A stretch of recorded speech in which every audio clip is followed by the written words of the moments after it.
Tonight was my 5th time out with this miraculous substance. I began tonight by being curious to see what would happen if I smoked DPT the same way as you would 5-MeO-DMT. I know with the free base it would work fine, but I have the hydrochloride salt which supposedly isn't effective smoked. I vaporized about 15 mg or so, and felt a very distinctly tryptamine sensation, somewhat similar to a low dose of 5-MeO-DMT in fact.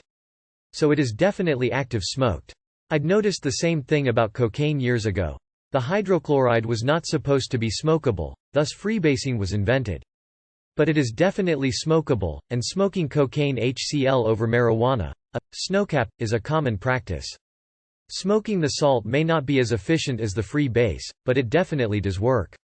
Anyway, I decided to save this approach for another day, and continued with a more tried and true approach. I laid out about 50 mg and insufflated it as 2 lines. About a half hour later, I insufflated about another 20 mg. I played my guitar, listened to some music, and spent a little while laying down.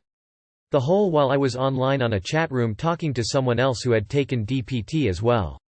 At one point I thought to myself about how the war on drugs had polluted shamanic space by spreading ideas such as, people who use drugs are bad. Sometimes, ideas like these can intrude on anyone raised in this society, even suburban shamans, and they can pop up in the middle of entheogenic experiences. But like the image of the Buddha at the end of Huxley's novel Island, the shamanic experience and the ancient and sacred places it leads to sit quietly smiling as the boots of fascism trample around making noise. The fascists will pass, but the experience will remain, infinite, eternal, and unsullied.